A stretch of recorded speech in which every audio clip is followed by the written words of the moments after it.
right, hello again. It's Luther Wilson III on another YouTube video. Today's Monday, August 5th, 2024. Hope you're doing well. This year's going by incredibly fast. Can't believe it's second half of the year already.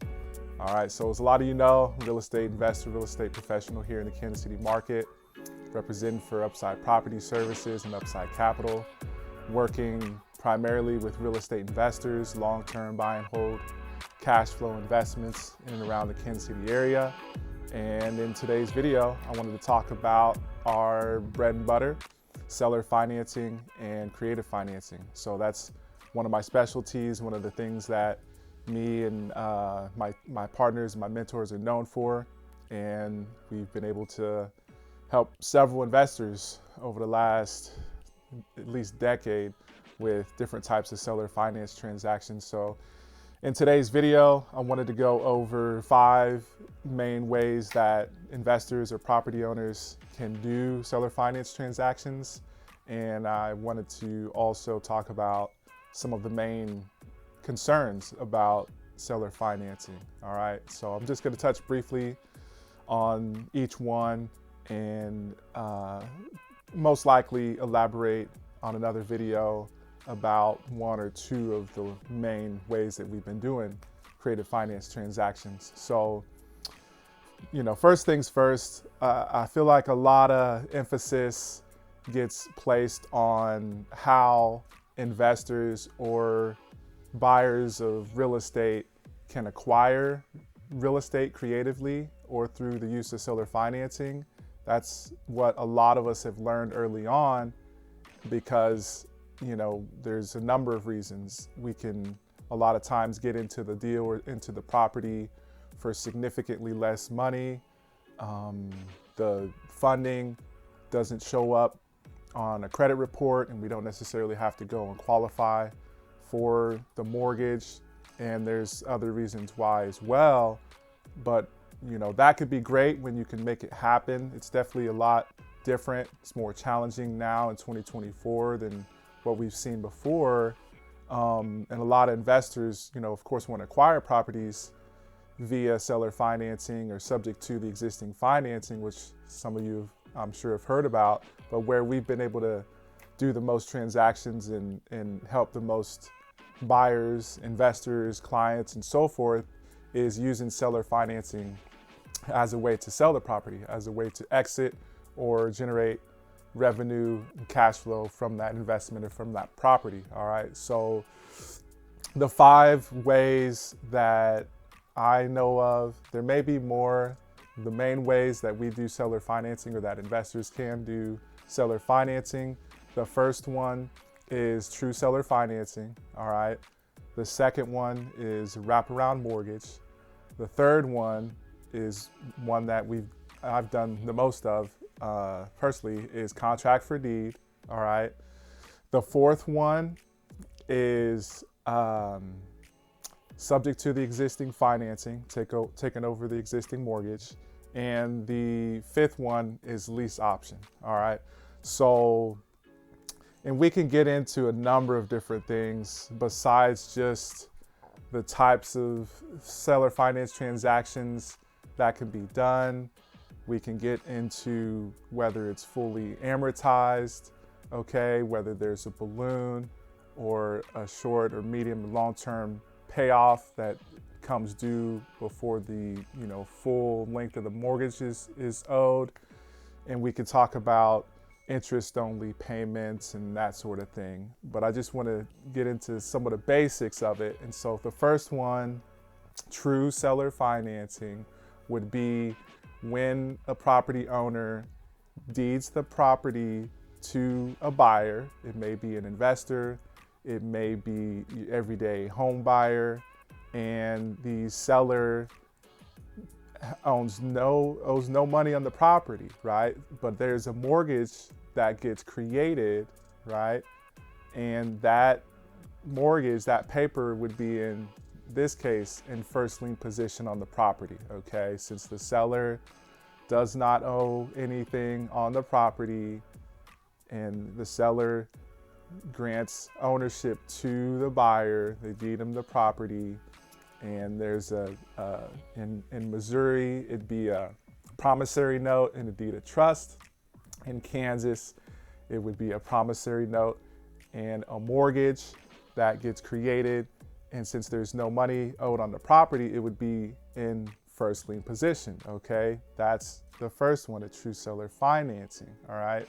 The second one, wraparound mortgage, okay, would be where, similar to the first, it gets deeded, the property or the house gets deeded over to the buyer, but there's an existing mortgage in place, okay? So hopefully, the underlying debt or the underlying mortgage is clean. Hopefully there's no balloon or adjustable rate on it, okay?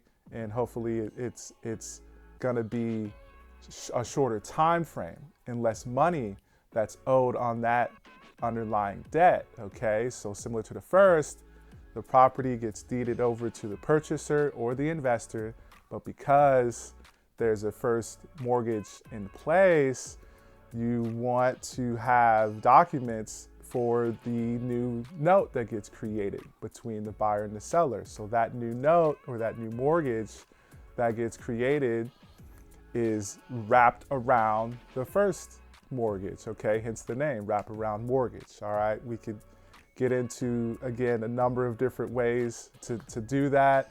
If it's gonna be an interest-only payment, if there's gonna be a balloon, okay, of course, there's mortgage law and regulations behind notes and private mortgages in regards to, how that can be done. I'll touch on that a little bit later, if it's for an investment property, or if it's being sold to residents, a person, a couple, a family. If they're living in the property and plan on occupying it, there's certain things that can and cannot be done. All right, so that's the second one. The third one is contract for deed, okay? Another name for contract for deed is a land contract, okay? And in this case, hence the name contract for deed, at the time of purchase or resale, the deed does not transfer from seller to the new buyer. There's still some documents that get created. There's the contract for deed. Usually there's an affidavit of equitable interest, and then hopefully you have additional or supplemental forms disclosing and breaking down how the transaction works and how it's supposed to be handled and so forth. But until that agreement or contract is fulfilled, until the note gets paid off, the purchaser does not get the deed yet. Okay, so that's land contract for deed, which happens to be my number one way of doing seller finance transactions up to this point, okay? And as the market has changed and as I'm looking to do more volume, we may look at doing another form of seller financing, okay? But contract for deed. And by the way, I've been looking for deals, trying to put seller finance transactions and dealing with notes since 2008. So it's been a solid 16 years that I've been active in one way or another in trying to find opportunities to put together notes or purchase notes or create notes, doing seller finance transactions, okay, as an investor, as a realtor, as an everyday home buyer, okay? And so over the last 5 years is when things have started to turn up for me. And since then, I've been a part of 39 seller finance transactions, most of which have been in the form of the contract for deed, okay? A handful of those were true seller finance transactions where my client, happened to be an investor, deeded the property over to the buyers, okay?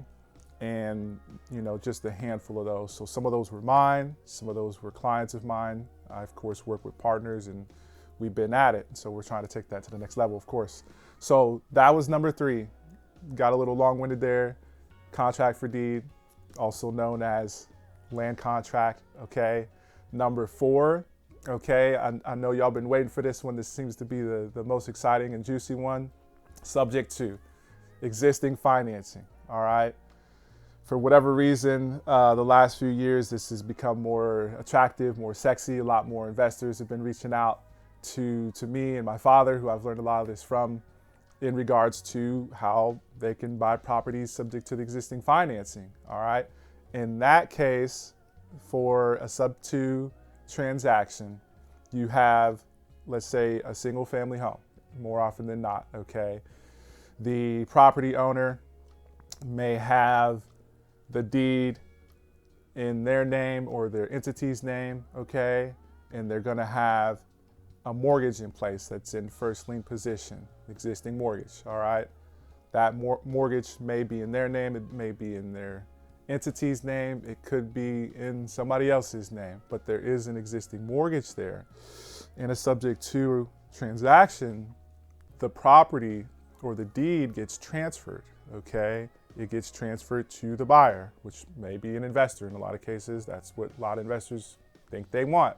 So in that case, the deed, owner of record, goes from the seller, goes to the buyer, in our case, the investor.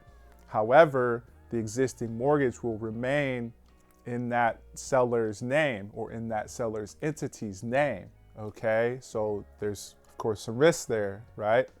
So we have to be mindful, that type of transaction may be one of the most complex for sellers, for investors, for buyers, and so forth. So consult with us, consult with your legal team. And by the way, I am not an attorney. I'm not a CPA or accountant. I am not a financial advisor. I'm just a real estate broker, loan broker, investor, real estate pro, all right? So there's that part. But subject to existing finance transactions seem to be super popular right now. However, it wasn't like it was before. A lot of times now, sellers of a single family home, depending on what market you're in, may have a substantial amount of equity in the property, okay? They may want something for that. If they're behind on the mortgage, it may be required that we or whoever's buying the property has to come to the table with a substantial amount of money to not only pay the seller for some of their equity or all of their equity, but the seller may be behind on the mortgage payments, okay? And there may be closing costs, fees, maybe an assignment that you have to be mindful of when you're looking at purchasing a property or selling a property subject to the existing financing, okay? So plug in with a professional, tap in with us. We can kind of walk you through the process. If you have a specific scenario that you want to run by us, we're happy to do that, okay? So that's a little bit on existing financing transactions. Don't want to go too much further. We could do a whole video just on that, but I want to get on to the next one. The next one, number 5, is lease option, okay? I saved this one for last because it's something that I've been looking at a lot more over the last 2 years especially. And for investors, okay, now more than what I've seen over the last few years, if you're going to be doing volume, if you're going to be doing more than 3 or more than 5 seller finance transactions in a year, you may want to look at, not only contract for deed or true seller financing, you might want to consider looking at lease option, okay, as a way to, protect yourself, protect your entity, and also protect the buyers who you're going to be selling this property to, okay? So for a lease option, it is as it sounds. You have a lease agreement, okay? And then separate from the lease agreement, you have an option agreement, okay? So you may have yearly rent increases on the lease. In that lease agreement, there may be clauses or stipulations stating that the residents or the tenant buyers, whatever term you may have for them, are required to take care of certain responsibilities. Of course, the utilities is common, and the maintenance and upkeep to a certain degree. That needs to be stipulated in that lease agreement. And then separate, you have an option agreement, okay? It's really not a balloon. It's, again, you're gonna have to get some advice on this one on how to structure it, but you have the lease and you are giving the residents a certain amount of time to be able to exercise their purchase option on the property, okay? So some investors may want to do a shorter term, a year, 2 year, 3 years, giving the residents time to, if they don't have their credit and their financing order, to get that in order so that they can then get approved and qualified for the purchase of said home, okay? You may consider it if the buyer seems ready, you're gonna have to vet them a little bit harder. That's one thing about lease options, I think, that may not get talked about as much, is the success rate of them and the importance of being able to vet them to make sure that from the jump, you believe that they have a very good chance of qualifying and purchasing the home outright within that time frame. So if you don't think that it's possible, maybe in 2 years or 3 years, you may want to look at 5 years. You may want to look at 10 years, okay? So, me personally, if I'm looking at doing a lease option, if I'm doing more than 5 to 10 seller finance transactions in a year, I'm looking at giving those residents 10 years to get their financing in order. Of course, at that point, I'm going to have an option amount that they could purchase the property for. That is quite a bit more than what I paid today or whenever I purchased the property, okay? You may look at 5% a year appreciation out 10 years. That's just one way to do it, okay? So just be mindful on the lease options. Again, also be mindful of how many seller finance transactions you're looking to do within a year, within a 365-day period, as you're exploring how to put these types of transactions together. You could put the word out there and see what kind of feedback you get from the community that you're in, whatever market you're in. And that goes back to why we've been able to do so many contract for deeds. For whatever reasons, the buyers in Kansas and Missouri in the Kansas City market, they've been okay with that, okay? At the end of the day, my opinion, how I've been taught, a lot of it, when we structure these, comes down to the residents. We want to see them win, or at least give them a very, very good chance of succeeding so that they can stay, pay for the mortgage, take care of the expenses, take care of the property, and eventually own it outright, or eventually refi, or eventually get new financing on that property that's their home, right? So we want to be able to put people in a position so that they have a very good chance or better odds of succeeding in doing that. And so you may have to put some feelers out. We have a number of different agents that we work with. There's even loan officers that have tried to refer us business for these types of buyers. There's a huge pool of potential buyers that want to own a home. For a lot of people, that's still the American dream. So you have to just, look at it a certain way, figure out how it could work for you and your situation and your long-term goals and then the residents that are going to be living in these homes, okay? So one more thing before I go, and I may have to plan on doing a separate video, not only for contract for deed or lease option, but also for some of the main concerns when it comes to seller finance transactions, okay? Because you're dealing with human beings, you're dealing with mortgages, you're dealing with property, and you want to make sure that things are done properly, all right? So the 3 Ds is what I came up. The 3 Ds that are the biggest concerns for property owners, buyers, and sellers when it comes to seller finance transactions. The first one is defaults, all right? The second one is Dodd-Frank, okay? And then the third one is due on sale, okay? So I'm gonna have to, wrap it up. Again, reach out to me, my team, someone I work closely with, a mentor, clients that I've helped through the process on numerous seller finance transactions can give you input into how we've structured them, how they've structured them, and how you might be able to do the same. And then if you are, concerned about those 3Ds, again, default, Dodd-Frank, due on sale. Stay tuned for a future video. And in the meantime, reach out if you have questions or concerns, and hopefully we can help do some business with you. All right, thanks for your time. Peace.